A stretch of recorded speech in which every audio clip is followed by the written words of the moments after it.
साईं सचित्र बहुत आपका प्रेम बाबा के प्रति बढ़ाएगा, ये नहीं, बहुत बदलाव जीवन में इससे आता है। और आपका प्रेम, अगर आप चाहते हो आप बाबा से हमेशा जुड़े रहो, तो आप साईं सचित्र से भी आपको जुड़ना पड़ेगा, क्योंकि इसी से आप बाबा के बारे में जितना जानोगे आपका प्रेम उतना ही पक्का होगा, उतना ही दृढ़ होगा। बाबा पग पग पे संभालते हैं, पग पग पे उनकी कृपा होती है। पग मनमानी भक्ति ना करके जो मैं चाहता हूँ उसके बारे में भी थोड़ा सोचो। बोलो सद्गुरु साईनाथ महाराज की जय, बोलो गौरी शंकर भगवान की जय। सभी भक्तों को कोटि कोटि नमन, कोटि कोटि प्रणाम, कोटि कोटि वंदन। मैं पूनम तेवतिया आज अपने कुछ अनुभव मैं बाबा के समक्ष रखने की कोशिश करूँगी। बाबा मेरे जीवन में 2006 या 7 में आए थे। मैं बाबा को बिल्कुल भी नहीं जानती थी और मैंने कभी बाबा का नाम या उनका कोई धाम है बाबा का या स्वरूप कभी नहीं देखा था। एक दिन ऐसे ही मेरी बहन एक छोटा सा फ़ोटो लेकर आती है बाबा का, जो बहुत इतना छोटा था, शायद वो उस टाइम सीडी में 5 रुपए का मिलता होगा।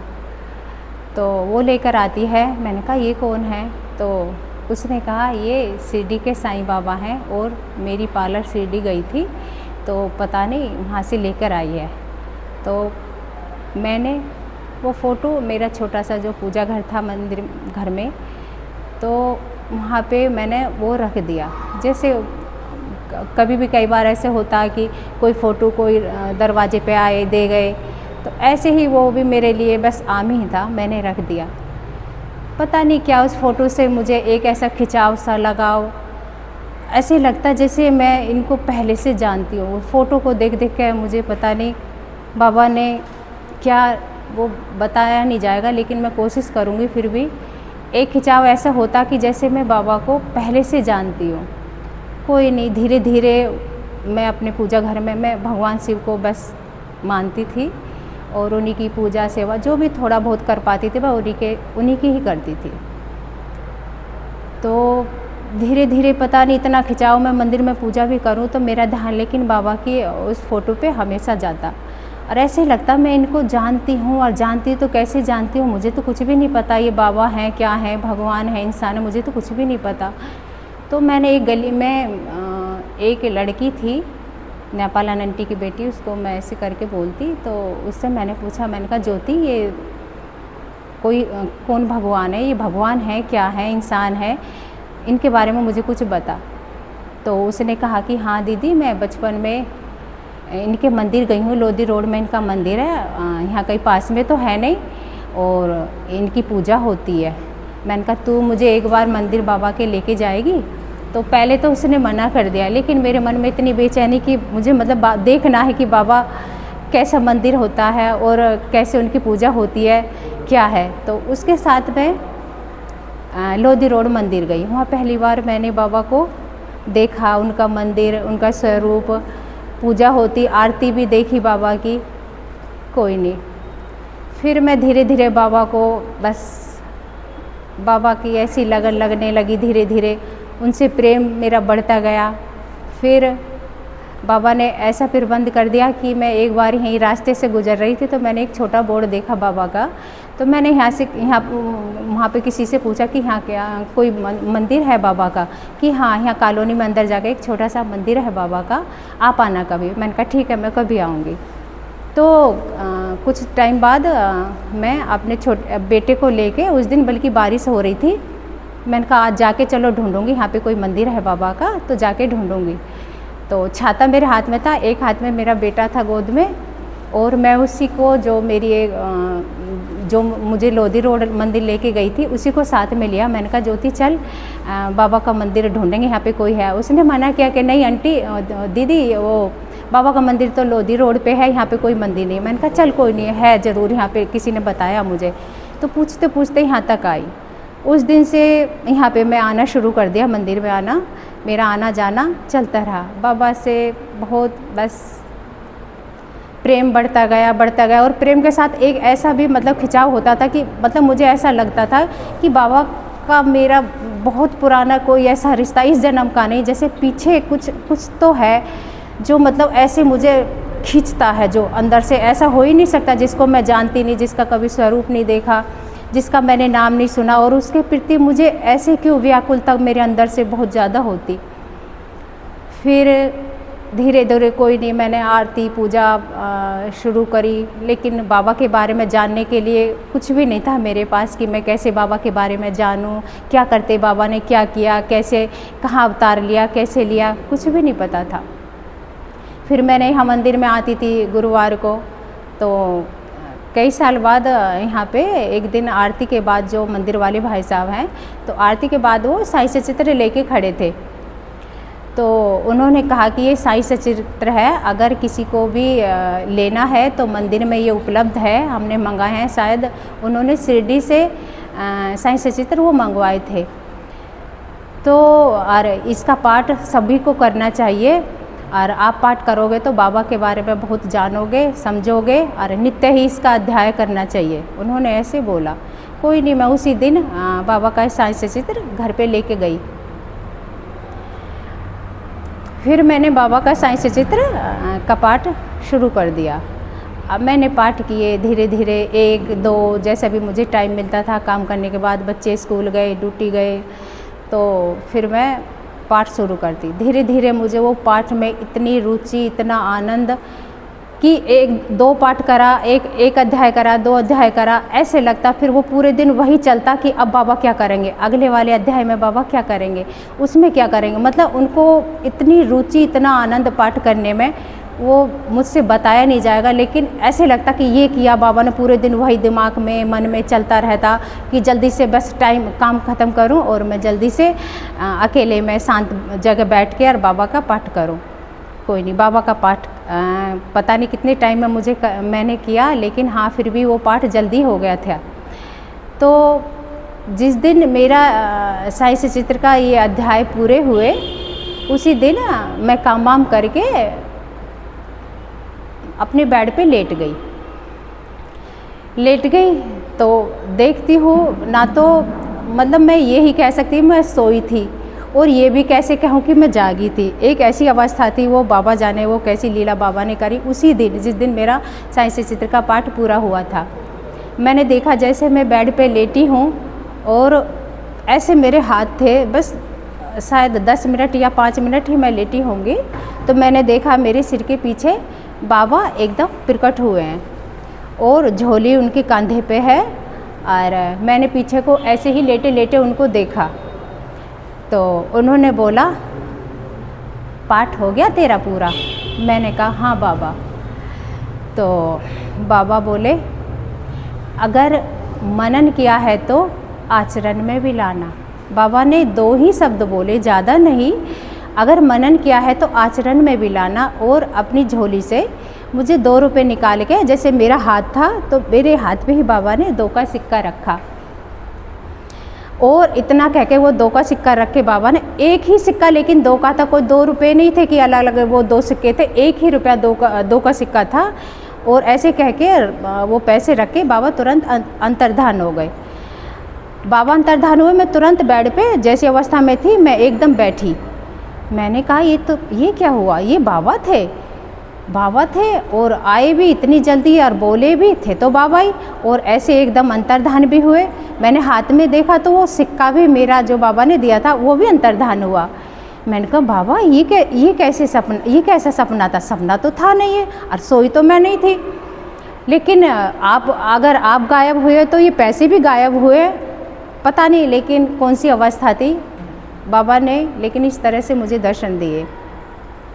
कोई नहीं, तो उस टाइम एक बार, क्योंकि मैंने एक ही बार पाठ किया था साईं सचित्र का, तो मुझे इतना ज्ञान तो नहीं आया, लेकिन मैंने पाठ किया, फिर भी उसके अनुसार मैंने अपनी बुद्धि के उससे यही सोचा कि बाबा ने मुझे 2 का सिक्का दिया, क्यों।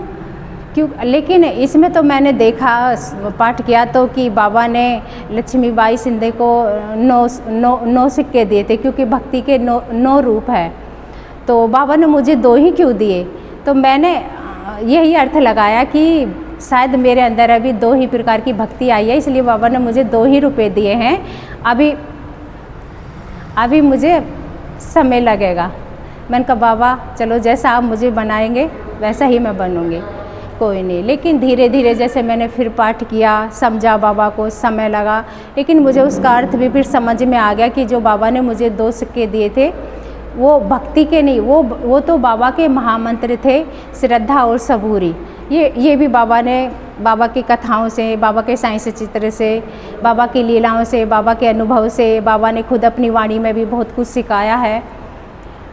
बाबा की बातों का वर्णन करना, उनकी लीलाओं का बहुत मुश्किल है, लेकिन फिर भी जो भी बाबा स्मृति में देंगे मैं कोशिश करूँगी साईं चित्र के बारे में ही थोड़ा सा उजागर कर सकूँ। अच्छा, उसके बाद फिर ये नहीं कि मैंने मतलब बराबर साईं चित्र का पाठ की, मतलब एक बार कर लिया फिर रख दिया साल भर के लिए, 6 महीने के लिए। ये नहीं कि मैंने कि मतलब डेली ही हमेशा कि आज भी करना है कल भी करना, ऐसे नहीं, कोई बात नहीं, ऐसे चलता रहा। कभी मन करा तो पूरा एक अध्याय कर लिया या पूरा ग्रंथ का एक बार पाठ करके फिर रख दिया 6 महीने के लिए, 1 साल के लिए, जितना भी। फिर जब ये कोरोना का टाइम था तो मुझे एक दिन बाबा के दर्शन होते स्वप्न में। तो बाबा अपने कुछ भक्तों के साथ आ रहे हैं और आके मेरे मतलब वो गांव का दृश्य था और बहुत सारे भक्तों के साथ आ रहे हैं और आके वहाँ पे आंगन पे आलती पालती लगा के बैठ गए। तो मैंने दूर से देखा बाबा आ रहे हैं, चलो उनके लिए कुछ फूल लेके जाती हूँ और बाबा के चरणों में फूल चढ़ाऊँगी मैं। तो मैंने फूल तोड़े, क्योंकि उस टाइम मैं बाहर से फूल नहीं ले रही थी, कोरोना का टाइम था। तो मैं वही फूल मैं उस टाइम लेके जाती जो मैं डेली अपने घर में भी बाबा को चढ़ा रही थी, वही मैंने 3-4 तरह के फूल तोड़े और बाबा के दर्शन करने के लिए मैं बाबा के पास पहुंची। तो मैंने कहा बाबा मैं आपके लिए फूल लेकर आई। तो जैसे ही मैंने बाबा को प्रणाम करके वे फूल बाबा के चरणों में चढ़ाने के लिए चली तो बाबा ने कहा रुक, ये फूल तो मुझे हाथों में दे। ऐसे करके बाबा ने हाथ फैलाए अपने, तो वे 3-4 तरह के जो फूल थे मैंने बाबा के हाथों में रख दिए। तो बाबा के समक्ष 3-4 भक्त बैठे थे जो देखने में ऐसे लग रहे थे जैसा कि हम कई तस्वीरों में देखते हैं कि वो शिरडी के टाइम के भक्त थे। तो उनमें से एक भक्त ने बोला बाबा क्या ये आपकी भक्त है? तो बाबा ने कहा हाँ ये मेरी भक्त है। भक्त तो ये मेरी बहुत अच्छी है, बस ये पढ़ाई नहीं करती। तो मैं बाबा को देख के सोचने लगी पढ़ाई नहीं करती, बाबा क्या बोल रहे हैं ये कि मैं पढ़ाई नहीं करती। मैंने मन ही मन सोचा ये बाबा किस बारे में बोल रहे हैं कि पढ़ाई नहीं करती। फिर मैंने सोचा क्यों सोचूं, जब बाबा समक्ष बैठे, सामने बैठे, तो मैं उन्हीं से ना पूछ लूँ बाबा क्या कहना चाहते हैं। तो मैंने कहा बाबा बताओ ना मैं क्या पढ़ाई नहीं करती। तो बाबा बोले चुप एकदम। बाबा बहुत गुस्से में एकदम बाबा बोले चुप, बहुत बोलती है तू, कुछ भी नहीं छोड़ती बिना पूछे। मतलब बाबा ने मुझे बहुत तेज़ डांट लगाई, कुछ भी नहीं छोड़ती बिना पूछे, एकदम चुप। बाबा मैं एकदम मतलब कांप गई कि बाबा इतना गुस्सा क्यों हो गए। ऐसा मैंने बाबा से क्या पूछ लिया जो बाबा ने ऐसे कि बताया भी नहीं और ऊपर से इतना क्रोधित होकर इतने गुस्से में बाबा ने मुझे डांटा। कोई बात नहीं, मैं खड़ी हो गई। खड़ी होकर देखा मैंने चारों तरफ और भी भक्त बैठे थे बाबा के कि सारे सोचेंगे कि देख बाबा ने कितनी डांट लगाई है इसको। तो मैं ऐसे नीचे सबकी तरफ देखने लगी तो सब मैंने देखा कि वो डांट सिर्फ बाबा ने मुझे लगाई और मैंने ही सुनी है और किसी भक्त ने सुनी नहीं है। कोई बात नहीं, ये सपने के दर्शन थे। लेकिन दिल में मैंने जब मैं जागी तो ये बार बार मेरे दिमाग में बहुत आया बाबा ने ये क्यों कहा कि बस ये पढ़ाई नहीं करती, किस लिए कहा, क्या पढ़ाई नहीं करती। फिर मैंने इसका भी अंदाज़ा ये लगाया हो सकता है मेरे अंदर इतनी बुराई है तो बाबा उसी के लिए मुझे कह रहे होंगे कि ये सुधरती नहीं है इतनी। तो मतलब मेरा अंदाज़ा इसी तरह से बस यहीं तक मेरी बुद्धि पहुंची कि मेरी गलतियों के लिए ही बाबा ने मुझे डांटा होगा कि ये अपने आप को सुधारने की कोशिश नहीं करती है। तो ये अंदाज़ा मैंने लगा के कोई नहीं 2-4 दिन सोचा, फिर वो बात मैं भूल गई। तो फिर एक दिन ऐसा होता है, ये प्रिंस है मेरे बेटे जैसा है, बाबा का बहुत अच्छा बच्चा है, बहुत सेवा करता है बाबा की। ये मुझे रात को एक दिन बहुत समय बाद इस सपने के बहुत टाइम, कई साल बाद की बात है। तो मैंने देखा कि मैं इसके घर गई हुई हूँ और इसने एक छोटा सा मंदिर, कोई गार्डन सा वहाँ पे बनाया हुआ है। तो ये कह रहा है कि आंटी देखो मैंने बाबा का इतना सुंदर मंदिर बनाया। तो मैंने कहा हाँ बेटा तूने बहुत सुंदर मंदिर बनाया और बाबा ने तो तुझे बहुत अच्छा घर किया, तुझे तो बंगला जैसा घर दे दिया। ऐसे मैं उसका घर भी देख रही हूँ। ऐसे करके मुझे बहुत अच्छा सपना था। फिर मेरी आँख खुल गई। तो पता नहीं क्यों, ऐसे तो मैं ज़्यादा इस पर फ़ोन नहीं करती थी, लेकिन उस दिन पता नहीं क्यों मेरे मन में भाव आया, मैंने इस पर कॉल किया। मैंने कहा और प्रिंस ठीक है, अच्छा है, कैसा है? आज तो रात सपने में मैं तेरे घर आई थी। तो इसने बोला आंटी एक बात कहूँ? मैंने कहा हाँ बोल, आज आप मेरे घर आ सकती हो? मैंने कहा क्यों? कि ऐसे ऐसे वो कृष्णा जी का मेरे घर पे सत्संग है, वह कुछ ही लोग उनमें आएंगे, आप क्या आ सकती हो? मैंने कहा ठीक है बेटा, मैं ज़रूर आऊँगी शाम को अपने बेटे के साथ। क्या ठीक है आंटी। मैं वहाँ पे गई, मैंने कृष्णा जी का सत्संग सुना, बहुत सुंदर लगा, बहुत सुंदर वो कथा बाबा की, बहुत अच्छे से, मतलब जो हम समझ नहीं पाते वो उस तरह से समझा के जो हृदय में बैठती है, बहुत सुंदर उनको ज्ञान दिया है बाबा ने। तो मैंने उनके मुख से कथा सुनी, वहाँ पे बैठी। लेकिन पता नहीं, ऐसे तो बाबा की बहुत लीलाएं हैं, बहुत ऐसी वाणी है जो बाबा ने मुझे सुनाई है, लेकिन उस समय मुझे पता नहीं वो ही बात क्यों याद आ गई। ये नहीं कि मैं मतलब सोच के गई थी कि मैं ये पूछूंगी। तो मैंने तब उनसे पूछा कि कृष्णा जी मुझे आप इसका अर्थ बताएं। एक बार बाबा ने मुझे ऐसे डांटा, बाबा क्या पढ़ाई करने के लिए बोल रहे थे? तो उन्होंने कहा कि आपको बाबा साईं सचित्र पाठ क्या आप डेली करती हो? मैंने कहा नहीं, कि वही उसी के लिए बाबा आपसे बोल रहे हैं साईं सचित्र के लिए कि आप उसका पाठ करो, उसकी पढ़ाई नहीं करती हो। तुरंत मेरे हृदय में ये बात एकदम मतलब कि हाँ ये बिल्कुल सत्य है जो लेकिन मेरी बुद्धि में ये कभी इस तरह से कभी नहीं आया। मैं समझ गई कि बाबा आप ये बाबा ने भी मतलब जैसे तय किया था कि इतने सालों बाद इसका जवाब मैं एक अपने ऐसे ज्ञानी भक्त से तुझे दिलाऊंगा। इसलिए उस समय मुझे बाबा ने इसका जवाब नहीं दिया। तो साईं सचित्र बहुत आपका प्रेम बाबा के प्रति बढ़ाएगा, ये नहीं, बहुत बदलाव जीवन में इससे आता है।